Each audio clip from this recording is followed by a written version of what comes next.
it is time to wrap up November.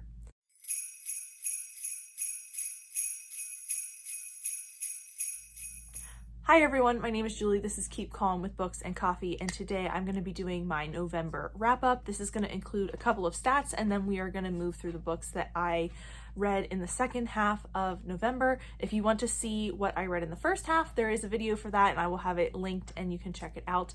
So we are going to move into the stats now. In total, November encompassed 9 books. 6 of those were books that I finished, and 3 of them were ones that I DNF'd. I ended up listening. Everything that I finished was an audiobook this month, which is a little unusual. Normally, it's a majority audiobooks, but everything I finished this month was on audio. And I think it was a pretty successful reading month. I really enjoyed what I read overall. As far as my TBR goes, I started the month at 120 physical books on my TBR, and at the end we are at 116, so we did drop by 4. I'm trying to stick to a book buying ban for November and December. I'm still acquiring a few books, unfortunately, but nothing that I'm doing my very best. But there is still books coming in, either pre-orders, etc. Think times when I am shopping for other people and I end up at the bookstore shopping for me. But it is definitely lower than it has been, so the TBR is going down in response. I am doing my best to move to a format where I talk about books in the order that I enjoyed them, but these actually ended up with the same rating, so we're just going to talk about them in the order that I read them. So the first one I have here is Heartbreaker by Sarah MacLean. This is a historical romance about Adeline, who is the daughter of a crime boss in Victorian England, and she is part of the Hell's Bells. This is the second book in that series that I've been reading recently, and she is she's a bit of a spy, and she is also what London calls the matchbreaker, which she compiles dossiers on potential men that women are, being courted by, and then revealing their bad habits, or if she thinks that the men will be safe for the women to marry. She is also, like I said, the daughter of a crime boss, and when she has to steal something from her father, who she hasn't seen in years, she runs into the Duke of Claiborne, who is totally above the law. He has a lot of power and privilege, and Adeline doesn't like him because he symbolizes like all of the things that upper crust is, and she is not.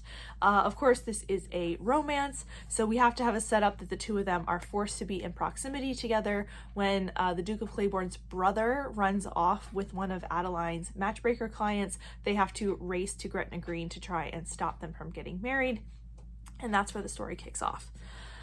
I did enjoy this quite a bit. I think I gave it a 3 out of 5 stars, which is the same as I gave Bombshell, which is the first book in the series. However, this one, while I like a lot of what's going on with Adeline and the Hell's Bells, the group of women that she works with, and I really love the setup of the story within England, and a lot of what I like our writing style, I like the pace of our story. There were a couple of tropes in here that weren't my favorite, so if I had to rate the books so far, I like them in the order that I like the first one a little more. Overall, I just think this is a really interesting series, and I really enjoy it. I like the way Sarah MacLean builds her Victorian Londons. She builds them as sort of these complex spaces that we're exploring with the different groups of women, and we're always following like a group of people who are trying to make London better and kind of subvert some of the powerful people, which I really like about this series, as well as her Bare Knuckle Bastards series. Started to get a little cyclical. We were having the same arguments, but from the other person's perspective. So for me, this trope isn't my favorite, so that started to kind of just take me out of the story a bit as we got towards the end. But overall, I liked the characters. Like I said, I liked this installment. I liked where we're going with the kind of larger plot, and I am already reading book 3.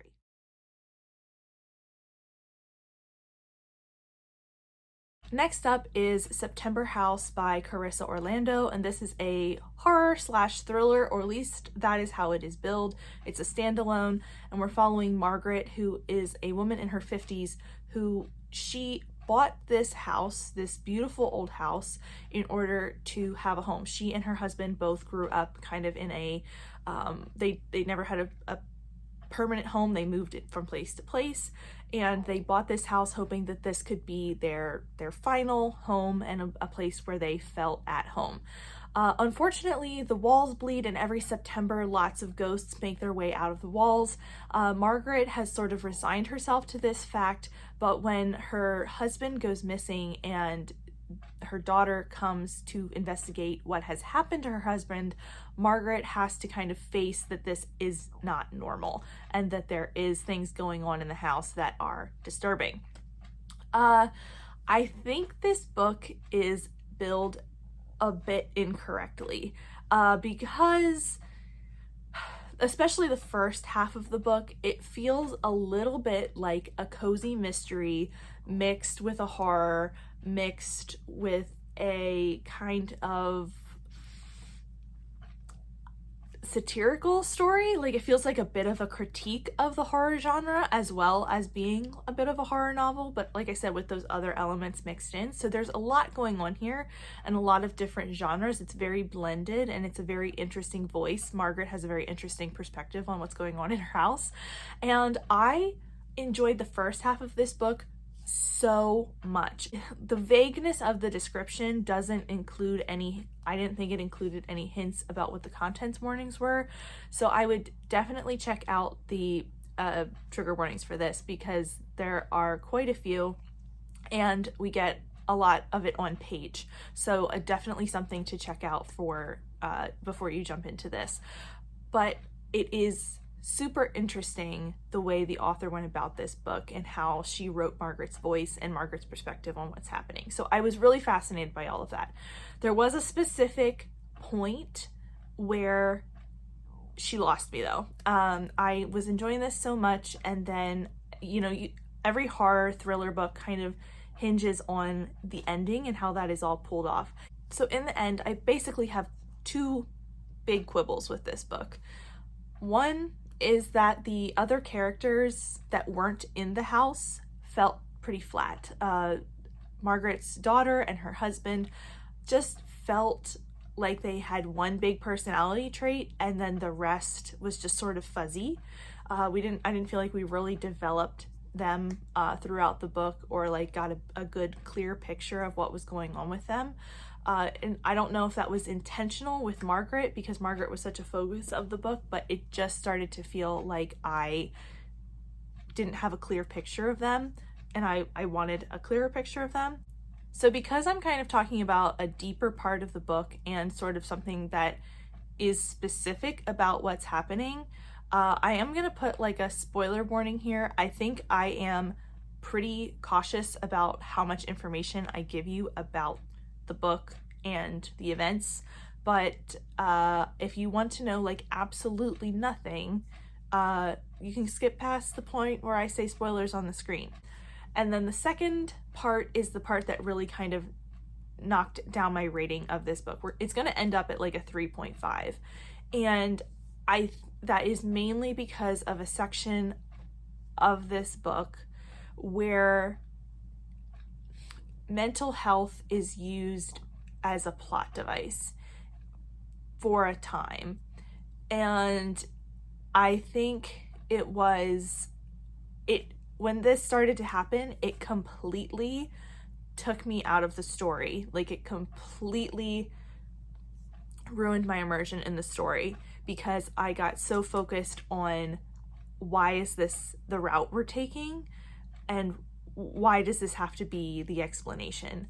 So that completely just pulled me out of it. And I don't want to, I'm not trying to spoil the story and saying like whether that is the explanation or not. It could be, it couldn't be, I'm not telling you. But the moment that idea was introduced and we started to go down that route, I was completely pulled out of the story, and I actually like turned off my audiobook and I sat thinking if I wanted to continue on with this, because I was like, why does this always have to be the route we go down with horror, that it is like mental health, and that is the explanation for it.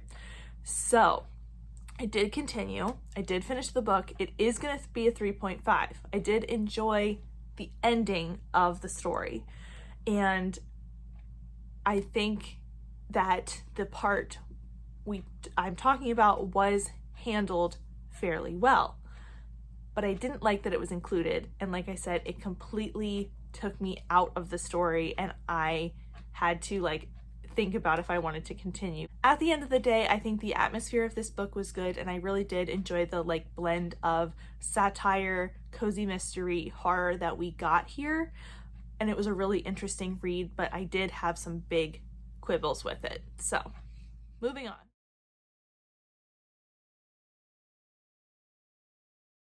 So the last two things I have here are DNFs. The first is Vision and Scarlet Witch, the saga of Wanda and Vision. And this is a compilation of Wanda and Vision, and they are married at one point in the Marvel Comics. This is a traditional Marvel style.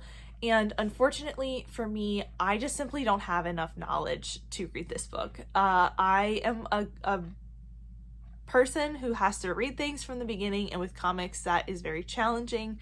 So I thought I would be able to get through this. When I purchased it, I bought it offline and I didn't know too much about it, and I actually thought it was going to be like a single storyline, and that's not how it's working. It's like compilations of Wanda and Vision through the years, pulled from specific comics to kind of put their saga together, but there is a lot of context that you're missing. There's a lot of like, see this comic for the other details, and I need the other details to understand what's happening. So for me, this just didn't work.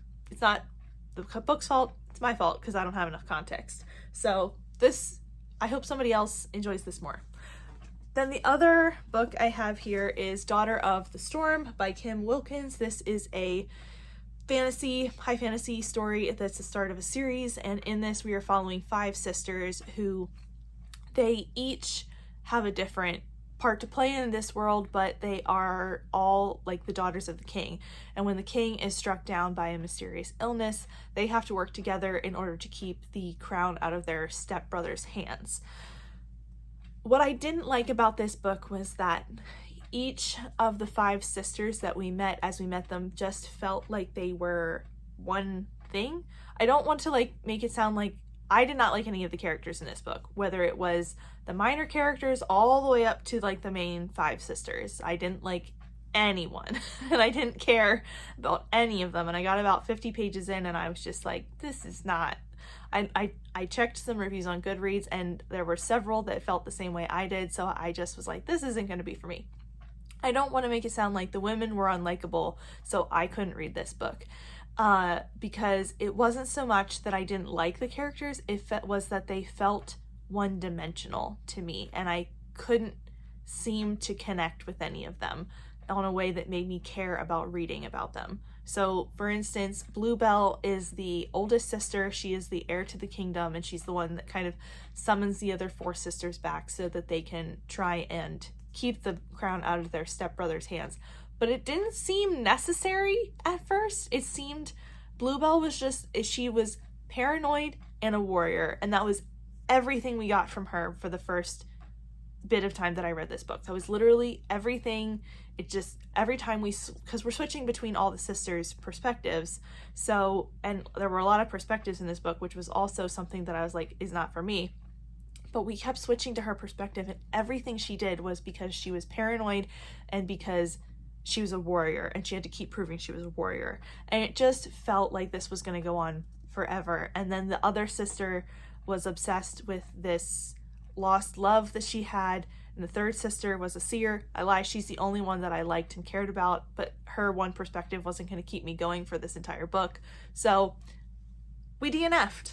But that is everything for me today. If you have any thoughts or feelings and want to share anything about the books that I talked about today, please let me know down below. If you don't feel like chatting, you can also leave me a snowflake emoji because I keep hoping for snow. I know if I get it, I will not want it, but I really want some snow. While you're down there, you can also hit the like and subscribe button. That really helps my channel. But that is it for me today. Thank you so much for watching, and I will see you next time. Bye!